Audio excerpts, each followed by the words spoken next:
We've had enough. Enough psychotic tweets. They forgot the Enough supporting fascism. The media sucks! Enough of QAnon. Kelly Loeffler got a polarizing endorsement today from fellow Republican margarine retailer Green. Free's history of supporting QAnon is well documented. The FBI raised concerns over the potential for violence linked to such fringe theories. Enough attacking democracy. The Secretary of State reiterated today no evidence of widespread voter fraud. Senator Perdue and Senator Loeffler have lied to Georgia voters. Enough looting. Both of Georgia's U.S. senators are under fire. Bought and sold stock shortly after a private Senate briefing on the virus. Enough lies. You know President Trump was caught on tape talking about sexually assaulting women. Grab him by the... I'm not familiar with that. Enough. Kamala, I don't know. Enough. Enough. We've had enough of Perdue and Loeffler causing pain and chaos in Georgia. It's time for change. We're all Americans. We're all in this together. We rise or we fall together. We've got to redeem the soul of America. The stakes are so high, we've got to win the future for all of our children. Are you ready to do it? Vote Warnock and Ossoff. Enough is enough.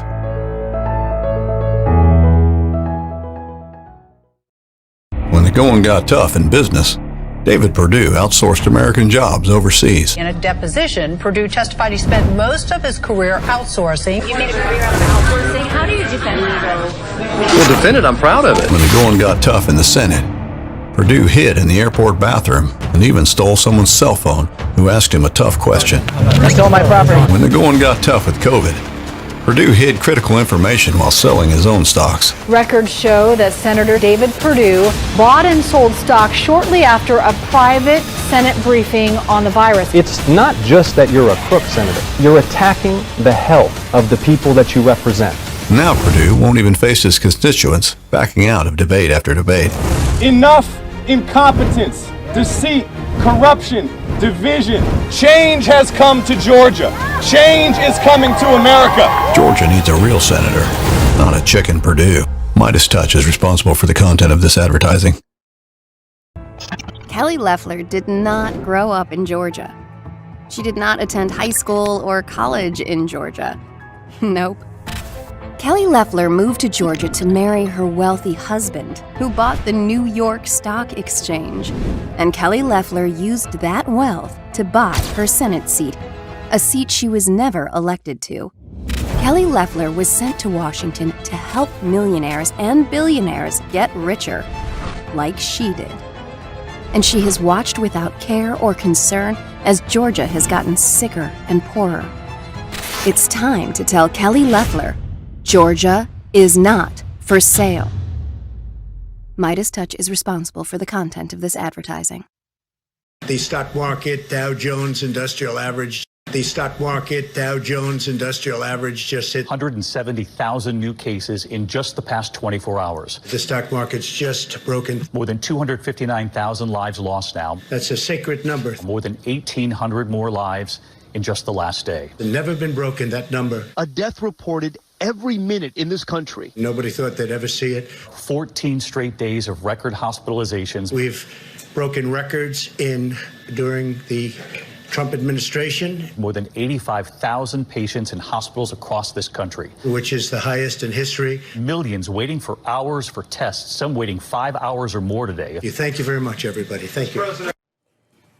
President Trump focused on the numbers, just the wrong numbers, in a really weird, short news conference. Right here to the end. But yeah, I mean, for him to come out right now on the eve, effectively, of Thanksgiving and not have some kind of a message about where the country is in terms of its health, of safety, and what we should and shouldn't be doing, and to come out touting for 64 seconds was how long he was out there without taking questions, the Dow crossing 30,000, that's where the urgency came. We haven't seen that kind of urgency around coronavirus, around this pandemic. But he was so excited by Dow 30,000 that he had to rush out into the briefing room.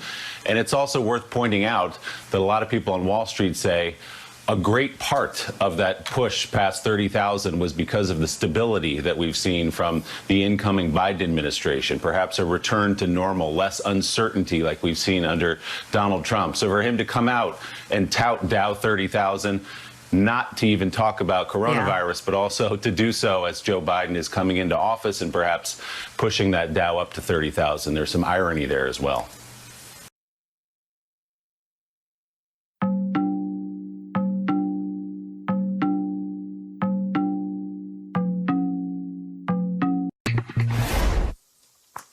In 56 days, Joe Biden will be sworn in as the president of the United States. And the big outstanding question right now is, will he have a Democratic Congress? The Democrats will control the House, of course, but Democratic control of the Senate rests on those two runoffs in Georgia. Raphael Warnock and Jon Ossoff are running to take on the incumbents Kelly Loeffler and David Perdue in those races. If they win, they'll have 50-50, Kamala Harris breaking the tie. But here's the thing.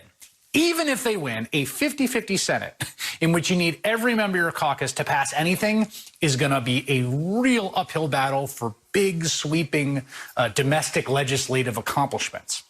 So Joe Biden and the Biden administration, the people staffing the administration, have to be thinking now about how to use the tools of the executive to further a progressive agenda.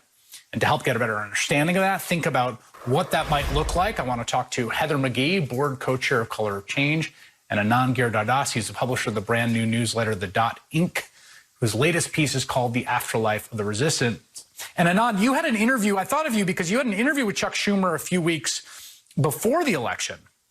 And this was, national polling averages missed by about 4 or 5 points, right? So at that point, national polling averages, they have Biden at +8.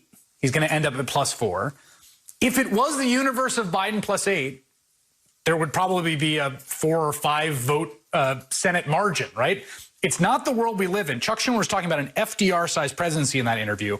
This is a different world. How do you think folks should think about this world in terms of pursuing a progressive agenda? Well, it was interesting. Chuck Schumer surprised me in that interview. It was actually it was the day before the election. The polls were still sort of, as you say.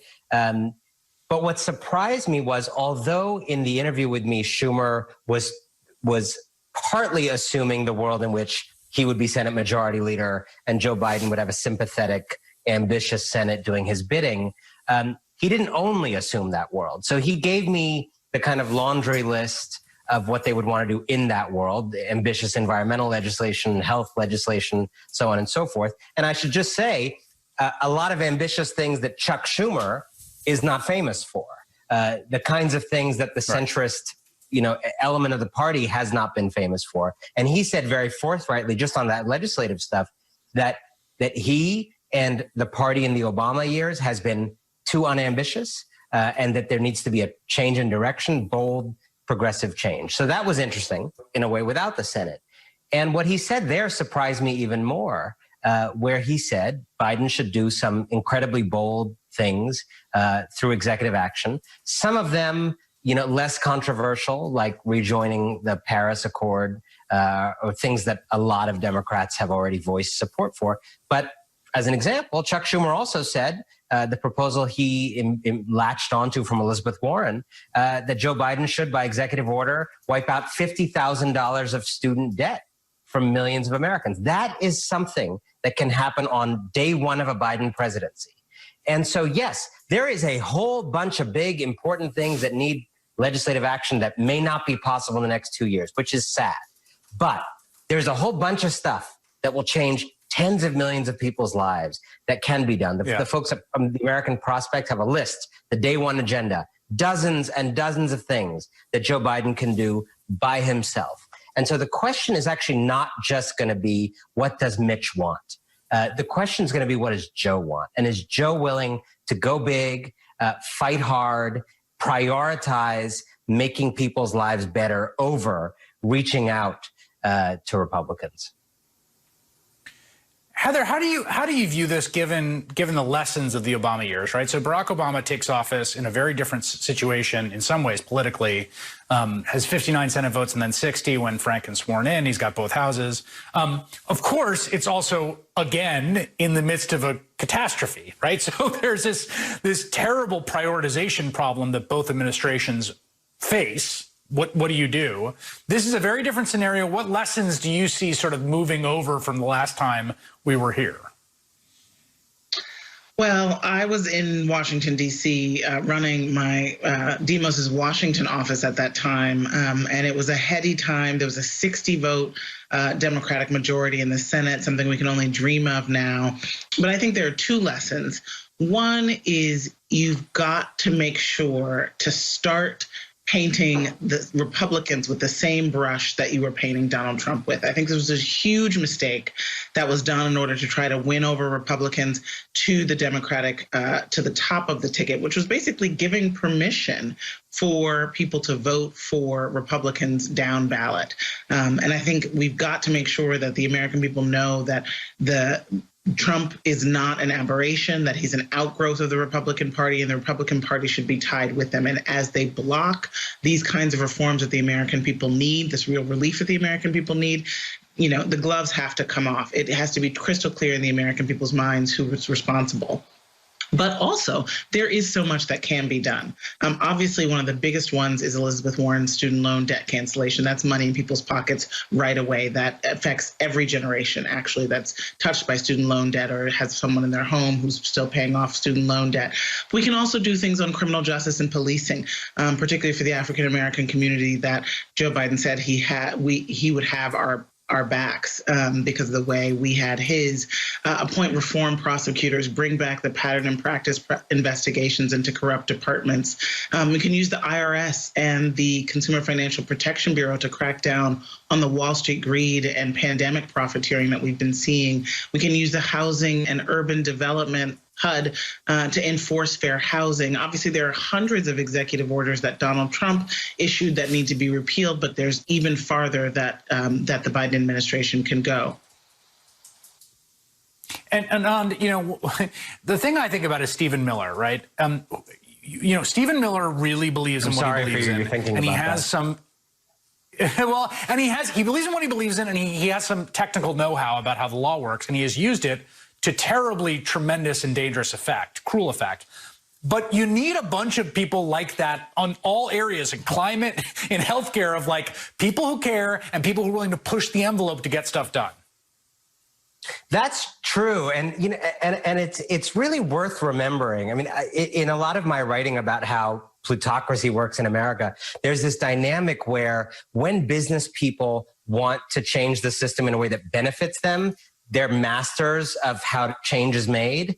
But when they want to, when they're told that they should do the opposite and actually change things in direction of more people-friendly policies, they're suddenly like, well, it's so hard to know how to get things done. Democrats need to be as good and aggressive.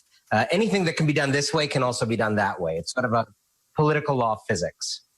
It's now time to remove the word republic from the Republican Party. These hypocrites in office don't care about a republic. They don't care about our democracy or the Constitution they swore on a Bible to protect. No.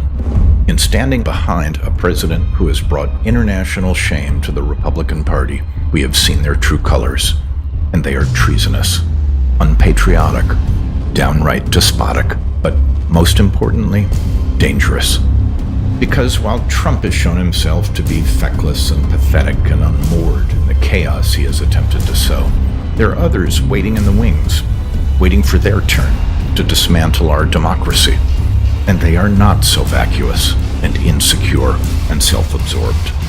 From this presidential embarrassment, they see a full and total shift to authoritarianism. Those are Republicans? We think not. We are watching, and so is the world.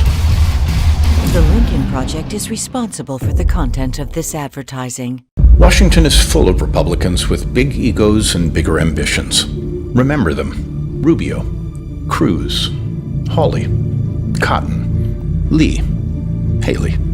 Soon they'll all be running for president. They're planning for it, even now.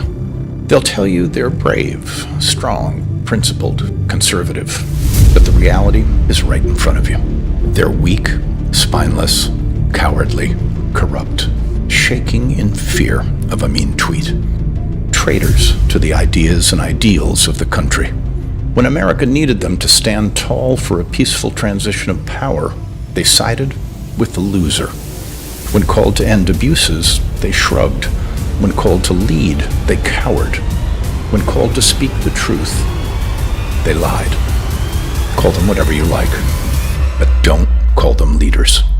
The Lincoln Project is responsible for the content of this advertising. Stoking unrest, retweeted anti-Muslim video. Spreading hatred. He posted 30 times on Twitter on Sunday alone. Who saw the president's tweets this weekend? Actually, I was out.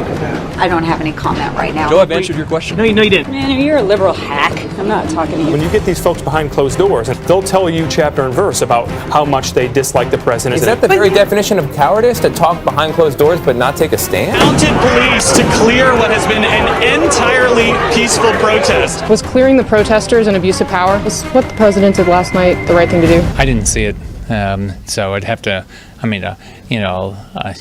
Where is the line? When are you guys going to say enough and stand up and say, you know what, I'm not backing any of this?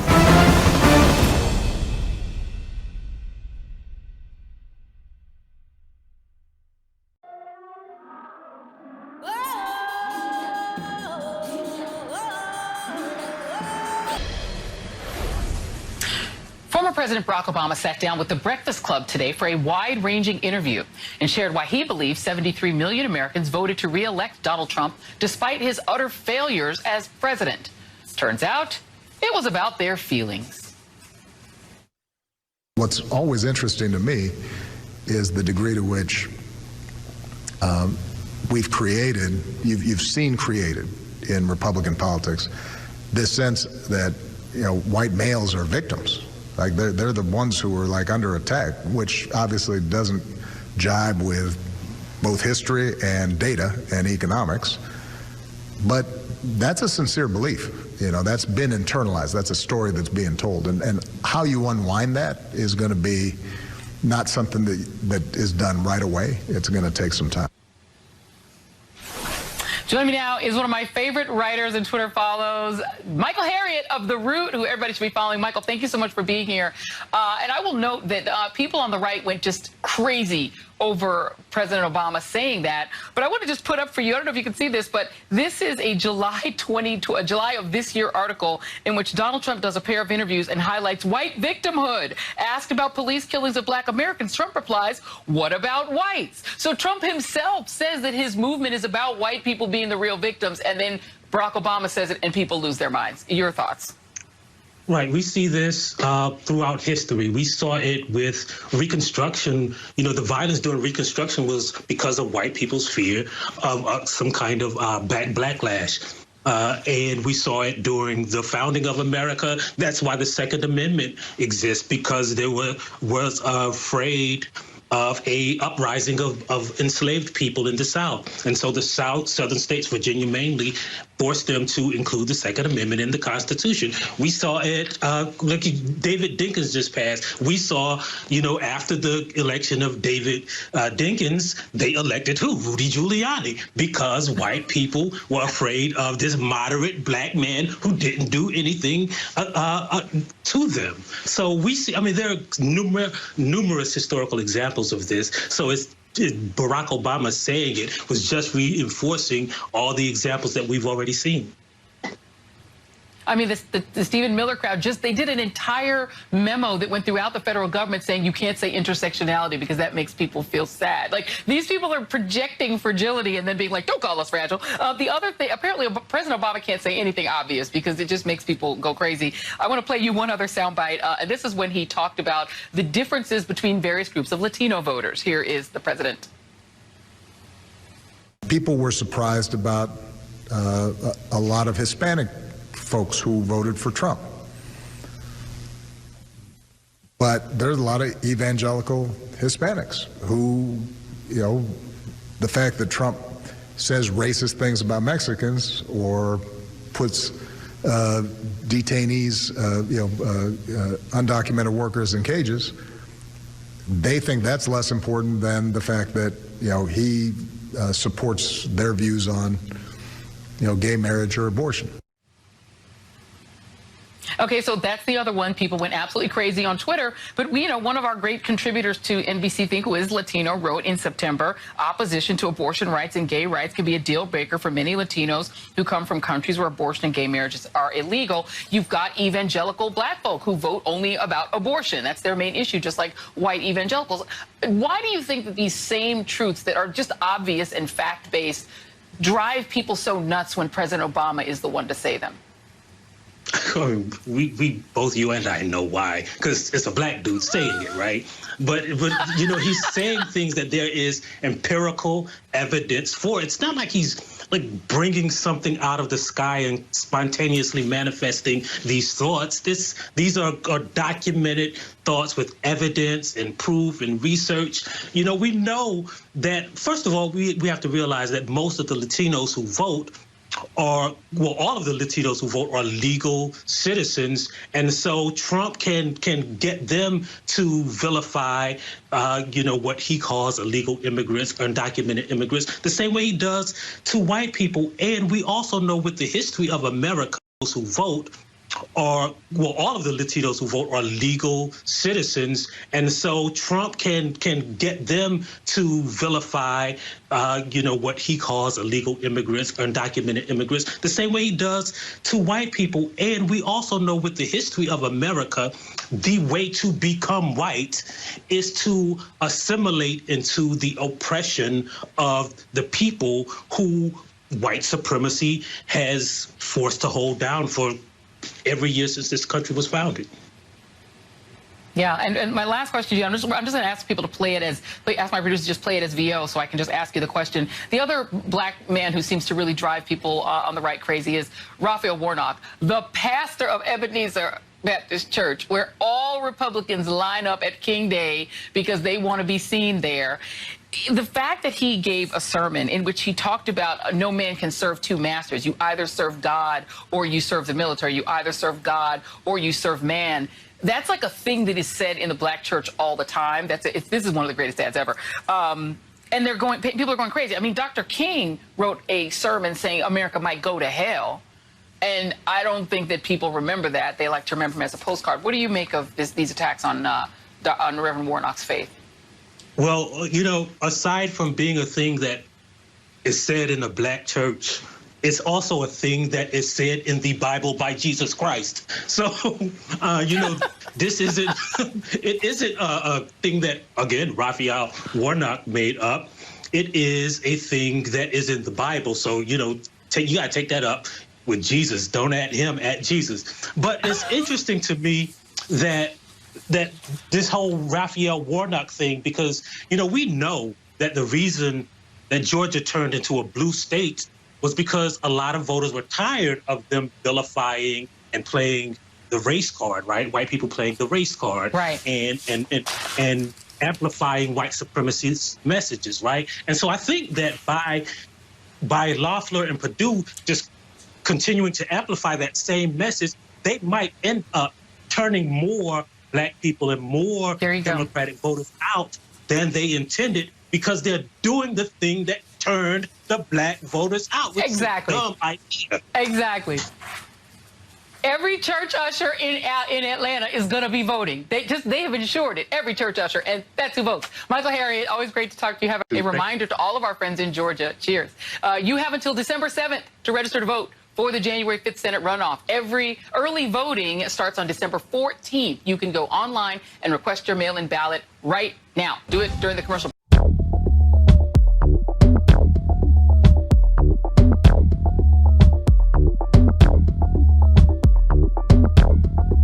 In the Rose Garden, that's right. He did his duty in the Rose Garden for the annual pardon of the White House turkey. I hereby grant you a full and complete pardon. Wow! All the networks! We have to forget about the law. Judges don't count. Enjoy your nightmares.